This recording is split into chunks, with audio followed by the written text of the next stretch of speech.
Welcome to the relay. We're covering today's top boxing news.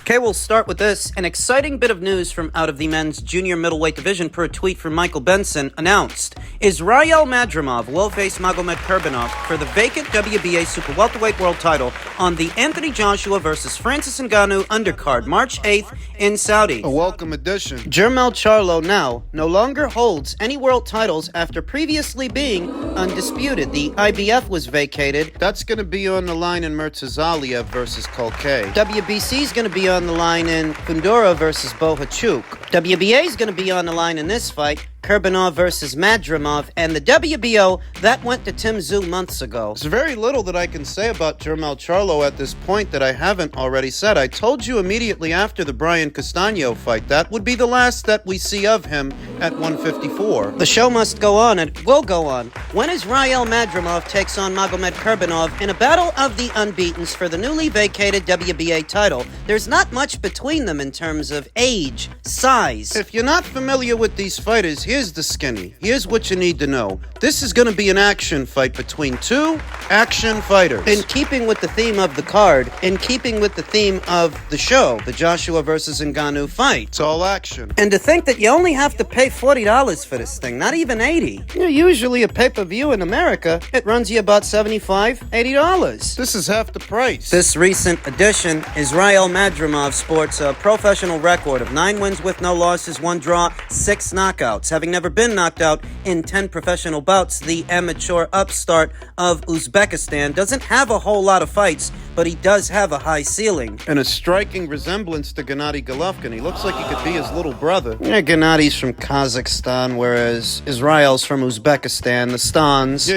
He's going to be facing Magomed Kurbinov of Russia, who comparatively is more seasoned as a professional. He's got a lot more fights, a lot more rounds in the bank, sporting a professional record of 25 wins with no losses, no draws, 13 knockouts. Primarily fighting out of Russia. In fact, I think all of his fights have been out of Russia. Some would say he's been the beneficiary of home cooking at least once in what was the Liam Smith fight. Liam Smith, former WBO junior middleweight champion Liam Smith, who most people thought had did enough to win the fight, but Magomed got the decision. No sense in crying over spilt milk. Most who took in the fight would tell you that Liam won that fight, but Magomed got the nod, and it just is what it is. It's not the first time an away fighter got jiked on the cards, and it won't be the last. Magomed was last in action in May of last year opposite the ring Michael Soro, a common opponent between him and Israel Madrimov, who fought that same Michael Soro 2 times. Magomed fought him in May of last year. It was the only fight that he had last year. What you can say about Magomed Kurbinov is that he has been in there with some familiar faces, some somebodies, at least 2 former champions in Liam Smith and Patrick Teixeira. They both held the WBO title at this weight, but like I said, when it came to that Liam Smith fight, a lot of people smelled the home cooking. Over to Israel. Much like Magomed Kurbinov, Israel Madrimov, he wasn't all that active either. He wasn't all that active last year. He only fought once, and that was back in April. Both guys have been out a while. What I want to say is that winning this WBA title, winning this alphabet title, could be the shot in the arm that both of their careers need, because that then opens the door for unification matches. A unification with, say, a Tim Tszyu, or the winner of Fundora versus Bohachuk, the winner of Murtazaliev versus Kolkay. But who wins this fight? It's all about what you like. Do you like Magomed Kurbinov's experience over Israel Madrimov's high ceiling and amateur background? I do think that Israel is more talented than Magomed. But if he's pushed, can he handle it? He's accustomed to being the aggressor in the ring. He's accustomed to doing all the pushing. If he's in there with a guy who can push back, can he handle it? It's a good question. I'm leaning towards Israel. We'll talk more about the fight as the fight date approaches. Elsewhere in the world of boxing, at or around these weights, Chris Eubank Jr. versus Kell Brook talks remain ongoing. Eubank Jr.'s promoter, Kel Sarland, has confirmed. He said they're also in discussions for Eubank Jr. to potentially challenge Janibek for the IBF and WBO middleweight world titles. Kell Brook hasn't boxed in 2 years. He hasn't boxed since February of 2022. We are in February of 2024. It's been that long since he shared the ring with his domestic rival, Amir Khan. It's been that long since he knocked him out. He hasn't fought since then. I would say it would make more sense for Kell Brook to fight Conor Benn than for him to fight Chris Eubank Jr., which presumably would take place in the middleweight division. Didn't Chris's father say that Chris can't make middleweight anymore or something like that? He said that in reference to the Conor Benn fight, that actually makes more sense than this fight. For fighting the faded husk of Kell Brook and an active Kell Brook, an aged Kell Brook, why not fight Conor Benn? It's a bigger money fight. He left that on the table. His father, Chris Eubank Sr., seemingly, he didn't want him to go through with that thing, and I really don't understand why, because he's the naturally bigger fighter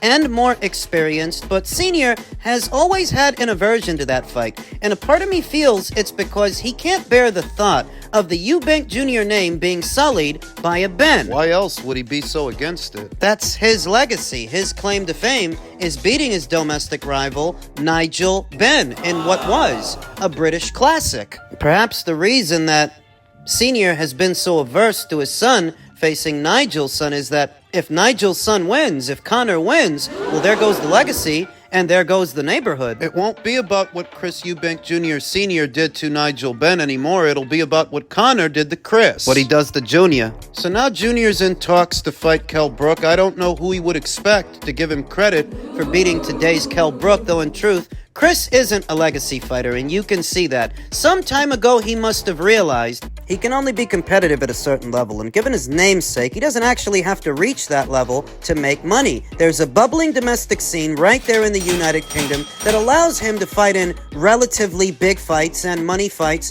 without having to have world-class ability and world-class talent. He's never been a world champion. For as long as he's been around, the only title he ever held was the IBO title, which is not recognized by the Major Four. Now, if he wants to be a real world champion, a bona fide world champion, he'll skip out on fighting Kell Brook and take on Janibek Alimkhanalai, though his chances of victory in that fight are slim to nil. And it might be for less money. I mean, as bad as the Kell Brook fight is, if they put it together, I could see it drawing a crowd. I could see those Brits packing the house out to see it. That's how bizarre boxing can be sometimes. Here you have an unbeaten champion, unified champion, in his prime, but he has less marquee value, less notoriety than either Chris Eubank Jr. or Kell Brook. That those two guys' names are worth more in the UK than Janibek's name is worth anywhere. I'm surprised his name is even in the running. If Chris did decide to fight Janibek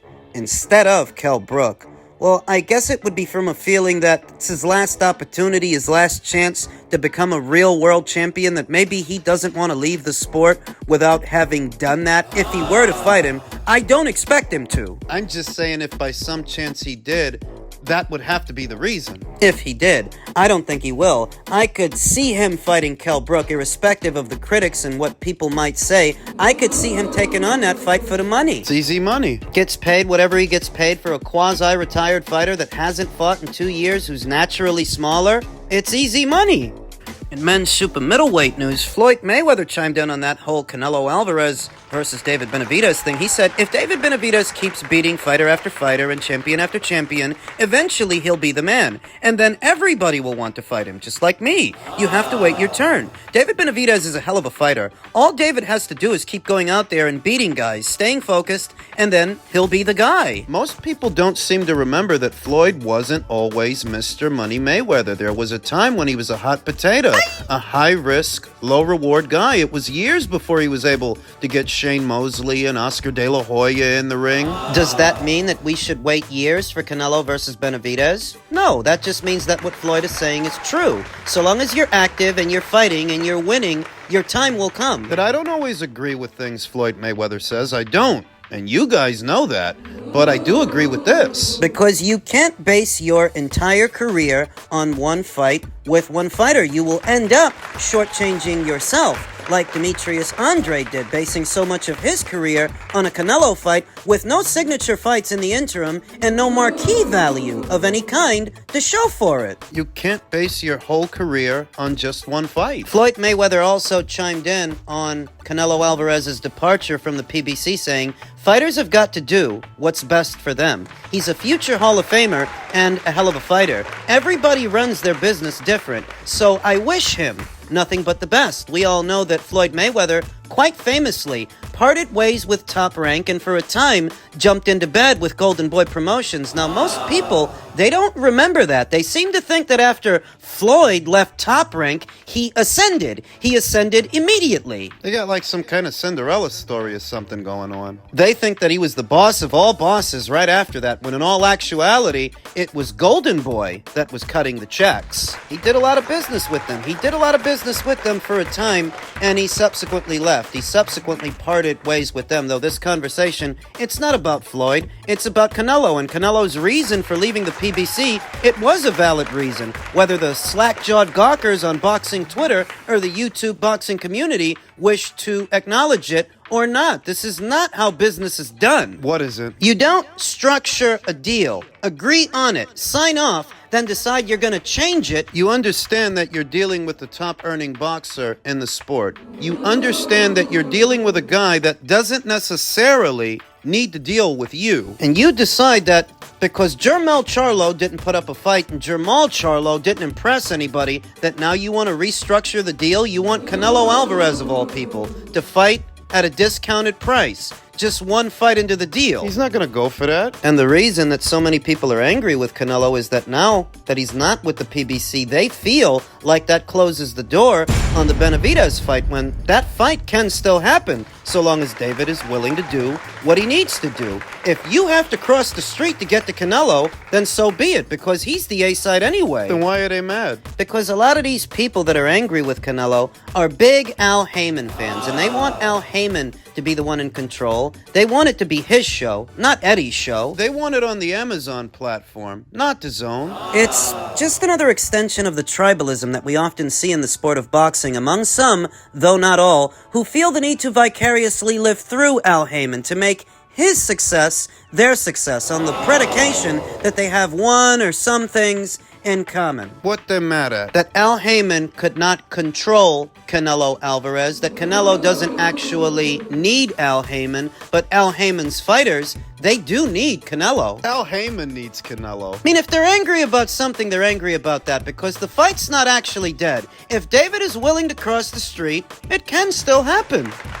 And finally, in men's heavyweight news, ahead of his upcoming fight with Francis Ngannou next month, Anthony Joshua, on whether or not the Deontay Wilder fight could still happen. It is a fight that some fans still want to see. I'm not saying it's completely written off. Everything was signed and sealed. It just needed both of us to deliver, and he didn't meet his end of the bargain. He lost to Joseph Parker. Why he lost all depends on who you ask, but in a nutshell, if we're not getting Joshua versus Wilder next, it's because, once again, Wilder screwed up. Wilder couldn't hold up his end of the bargain. I don't want to go into the entire history of Anthony Joshua and Deontay Wilder. I've already done that many, many times over the years. What's important is the most recent attempt to make the fight. It was all but done. All Deontay had to do was go in there and beat a guy that he was widely favored to beat, because a lot of people perceived him as being head and shoulders above that guy, better than that guy. He wasn't. I remember immediately after that, some people were trying to put it on Anthony Joshua that the fight wasn't happening. If you can believe that, there were some content creators, some YouTube channels, and some boxing fans who still expected Anthony Joshua to fight this man in spite of what happened. The fight certainly isn't now what it used to be. And the fight certainly isn't now what it was before the Joseph Parker fight. I mean, right before the Joseph Parker fight, there was still a demand. There was. Still a palpable desire to see it. But having seen how Wilder looked with Joseph, I'm not interested in it anymore. I don't really want to see it or even need to see it, because I know Wilder's going to go in there. Yeah. And Wilder's going to lose. Yeah. And Wilder's going to get knocked out. When he does, Yeah. the excuses will ensue the way they have been ensuing, the same way they have been ensuing ever since Tyson Fury beat him. Tyson Fury beat this guy 2 times. I heard nothing but excuses. Parker beats him, more excuses. So if Anthony Joshua were to find it in his heart and find the time in his schedule, if Turkey Al-Sheikh would find it in his wallet to still bankroll this show and it happened and Anthony won, he wouldn't get any credit for it. They'd just make more excuses. The idea that you still have to do this fight